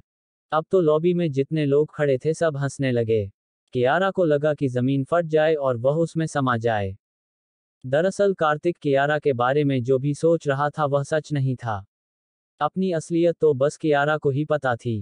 कार्तिक और कियारा जिस फैशन कंपटीशन में पार्टिसिपेट करने आए थे वह इंडिया में ही नहीं पूरे वर्ल्ड में बहुत प्रेस्टिजियस माना जाता था। और कियारा ने इतने बड़े तो छोड़ो, आज तक किसी छोटे मोटे फैशन इवेंट में भी पार्टिसिपेट नहीं किया था। सच्चाई यही थी कि वह कोई क्वालिफाइड डिजाइनर नहीं थी। हाँ, उसकी मॉम अपने समय में बहुत बड़ी डिजाइनर रही थी, इसलिए कियारा के ब्लड में शायद इन चीजों की समझ अपने आप आ गई। पर शौकिया अपने और दोस्तों के कपड़े डिजाइन करने के अलावा उसने कभी कोई खास काम किया नहीं था। उसने तो इस कंपटीशन की ऐड देखकर बस अपने बनाए हुए कुछ ड्राफ्ट ऑर्गेनाइजर्स को भेज दिए थे। वहां से जब सिलेक्शन का ईमेल आया तो कियारा को यकीन नहीं आया था कि वह इतने बड़े इवेंट में सिलेक्ट भी हो सकती है। वह खुशी के मारे बहुत रोई थी। उसको लगा, भगवान ने उसे एक मौका दिया है। इस फैशन इवेंट के जरिए शायद वह अपनी मां को ठीक कर सके। पर अब यहाँ सब बड़े बड़े प्रोफेशनल लोगों के बीच में वह बहुत इन्फीरियर फील कर रही थी। कियारा का झुका हुआ सिर देखकर रोशन को मजा आ रहा था। वह कार्तिक की इंसल्ट करते हुए कियारा से बोला, कियारा ये बच्चा नहीं जिता सकता तुम्हें। अभी भी कह रहा हूं, मेरे साथ आ जाओ। कम से कम डिस्क्वालीफाई होने की बेइज्जती से बच जाओगी। उसके ये कहते ही कार्तिक एकदम से बोला, तू इसको ऑफर दे रहा है या डर से हालात खराब है कि इसके रहते तू डिस्क्वालीफाई ना हो जाए। कार्तिक के ये कहते ही रोशन गुस्से में चीखा, मेरे 2 आदमियों की पिटाई करके तू अपने को बड़ा 30 मार्खा समझ रहा है।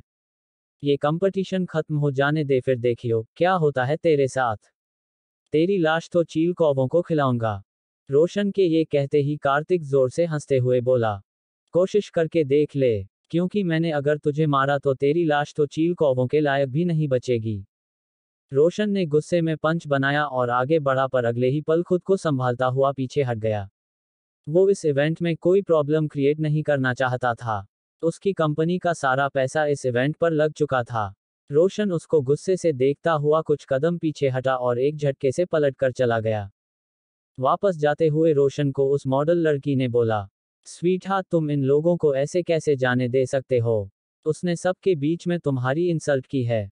वह लड़की रोशन की गुड बुक्स में आने के लिए जानबूझकर उसको भड़का रही थी। उसकी बात पर रोशन ने कहा, इवेंट खत्म हो जाने दो, फिर देखना इसका क्या हाल करूंगा। वह लड़की बोली, वह बात तो ठीक है, पर मेरे होते हुए ये तुम्हारी इस तरह बेइज्जती करके नहीं जा सकता।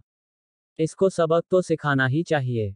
रोशन ने पूछा, क्या करना चाहती हो? उस लड़की ने रोशन के कान में कुछ कहा, जिसे सुनकर रोशन कनिंगली मुस्कुरा दिया और बोला, ठीक है, करो जो तुम्हें करना है, पर ध्यान रहे इस कंपटीशन में कोई भी डिस्टर्बेंस नहीं आनी चाहिए। उस मॉडल लड़की ने हंसते हुए थम्स अप कर दिया। इधर कियारा अब बहुत ज्यादा टेंस थी।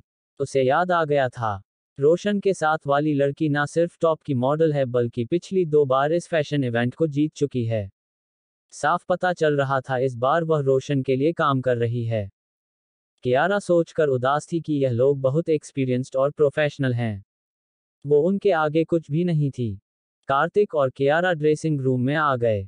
इवेंट कुछ देर में शुरू ही होने वाला था। कार्तिक ने कियारा को उदास देखकर कहा, क्या सोच रही हो? उस चलती फिरती मेकअप की दुकान जैसी लड़की की बातों से डिप्रेस हो गई हो क्या?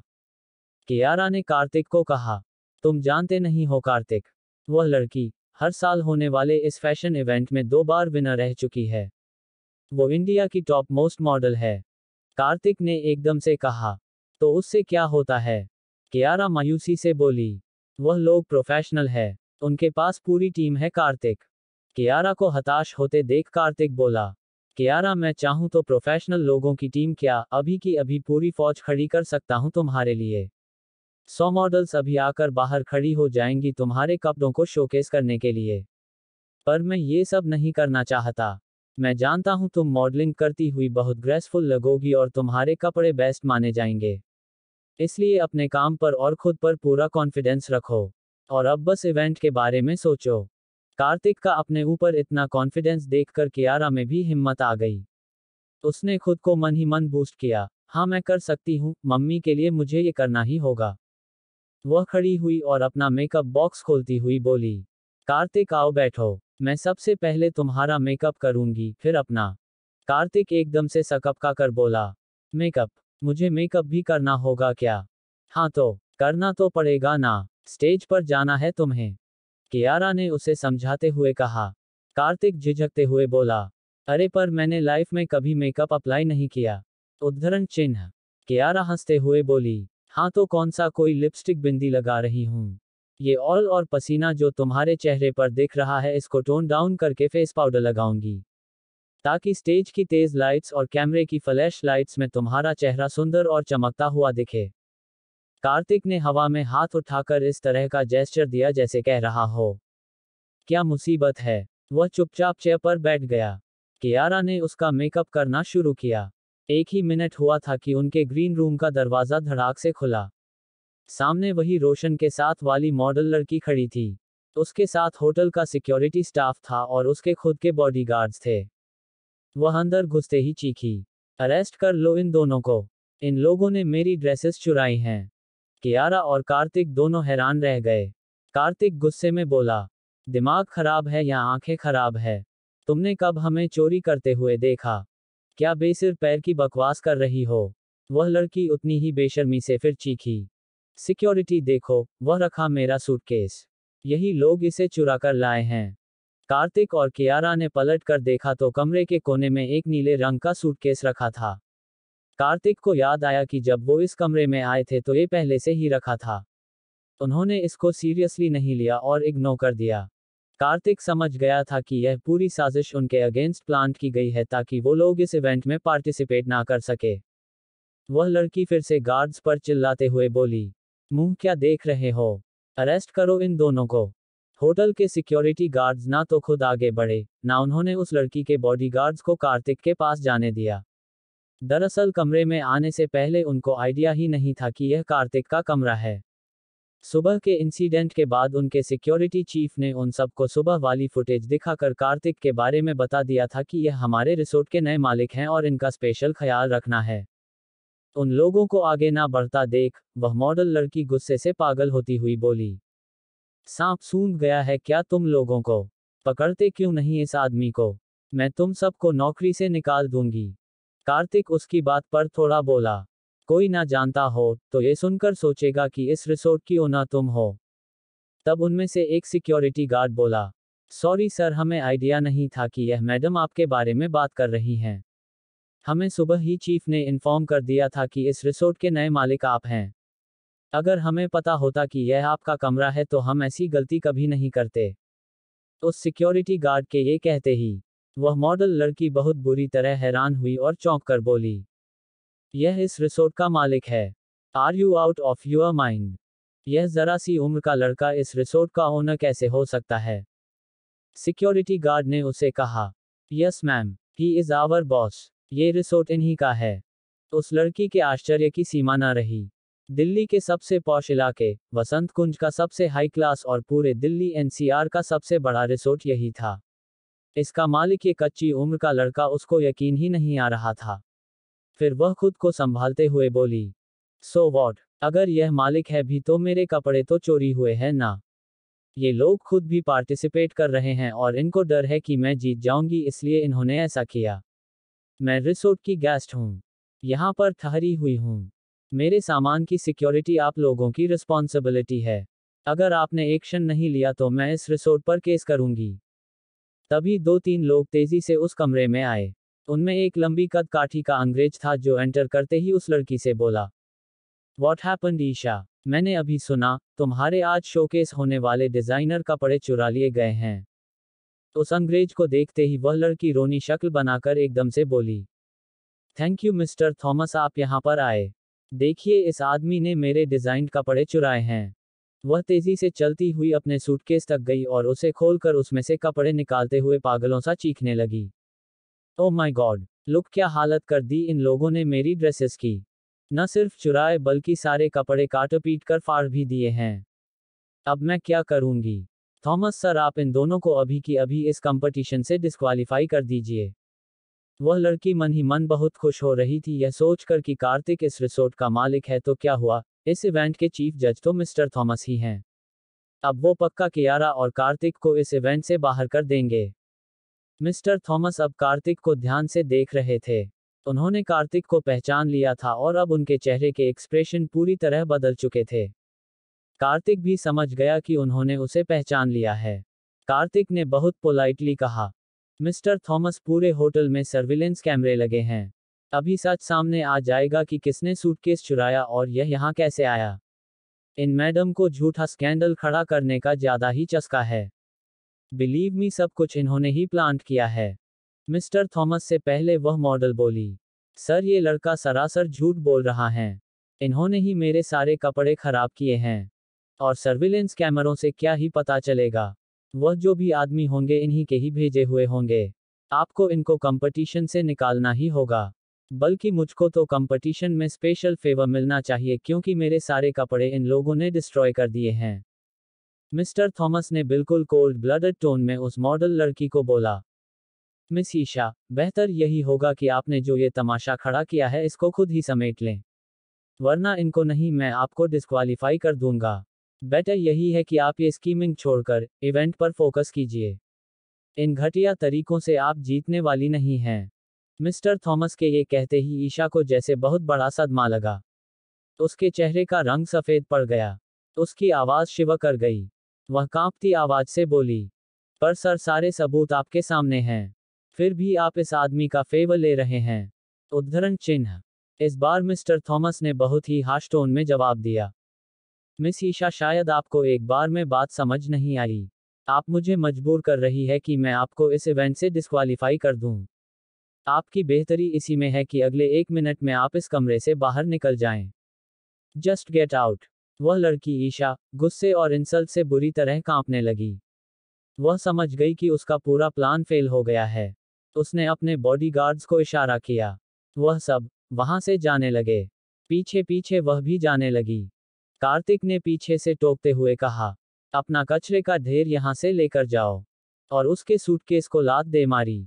ईशा ने अपने बॉडीगार्ड की तरफ देखा। उन्होंने वह सूटकेस उठा लिया। फिर कार्तिक ने रिसोर्ट के सिक्योरिटी गार्ड्स को कहा, आप भी जाए, अपना काम कीजिए, यहां पर सब ठीक है।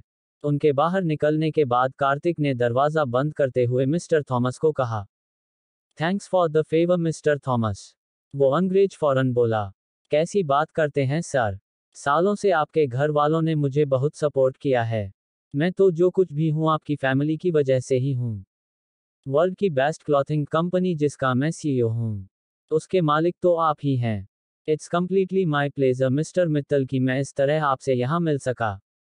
ये सब देख सुनकर तो कियारा के पैर कांपने लगे। वह चेयर पर बैठ गई। वह समझ नहीं पा रही थी कि आखिर कार्तिक ऐसी क्या चीज है। उसके देश विदेश हर जगह इतने बड़े बड़े कनेक्शंस हैं। इस समय मिस्टर थॉमस भी उसके आगे एक डरी हुई भेड़ की तरह सिर झुकाकर खड़े थे। वह हैरानी से मरी जा रही थी यह सुनकर कि वर्ल्ड की टॉप क्लॉथिंग कंपनी का मालिक भी कार्तिक ही है। उधर उस मॉडल लड़की ईशा ने रोशन को जाकर बताया कि किस तरह से उसका सारा प्लान फेल हो गया। मिस्टर थॉमस जो इस इवेंट के चीफ जज है वह भी कार्तिक की साइड ले रहे हैं। रोशन ये सुनकर बहुत हैरान था। पर जब ईशा ने ये बताया कि इस रिसोर्ट का मालिक भी कार्तिक है, तब रोशन को अपने कानों पर यकीन ही नहीं हुआ। उसके लिए यह बहुत शॉकिंग था। वह कुछ देर सोचता रहा, फिर उस लड़की से बोला, तुम फिक्र मत करो, होगा वह इस रिसोर्ट का मालिक। पर इस इवेंट के ज्यादातर जज मैंने पहले ही खरीद लिए हैं। मैं भी देखता हूं कि आखिर उसको और उसकी बुलबुल को कौन जीताता है। यहां से तो वह बुरी तरह मुंह की खाकर ही जाएगा। योजक चिन्ह। बाहर इवेंट की तैयारियां पूरी जोर शोर से चल रही थीं। इवेंट बस शुरू ही होने वाला था कि थॉमस कार्तिक के पास आया और बोला, मिस्टर मित्तल, रोशन ने सारे जजेस को खरीद लिया है। मुझे ये बात अभी पता चली है। आप बताएं मुझे क्या करना है। मैं इस बात को ऐसे ही जाने नहीं दे सकता। उनके अगेंस्ट स्ट्रिक्ट एक्शन लेना बहुत जरूरी है। कार्तिक कुछ देर सोचता रहा, फिर बोला, तो इस रोशन के इतना उछलने की और ओवर कॉन्फिडेंस की यह वजह थी। आप अभी कुछ मत करिए मिस्टर थॉमस। सारी बातें गुस्से में नहीं संभाली जाती। कुछ बातों को ठंडा भी होने देना चाहिए। इस बंदर को थोड़ी गुलाटी मार लेने दीजिए। खुश होने दीजिए। लगने दीजिए इसे कि यही जीतने वाला है। और फिर खींचते हैं इसके पैर के नीचे से जमीन। आप जाए, इवेंट शुरू कीजिए। मिस्टर थॉमस को वहां से भेजकर कार्तिक ने कुछ जरूरी फोन कॉल्स किए और उसके बाद वह कुर्सी पर मुस्कुराता हुआ पैर फैलाकर आराम से बैठ गया। आज पूरी दुनिया तेरी और तेरी कंपनी की रेपुटेशन की धज्जियां उड़ते हुए देखेगी रोशन।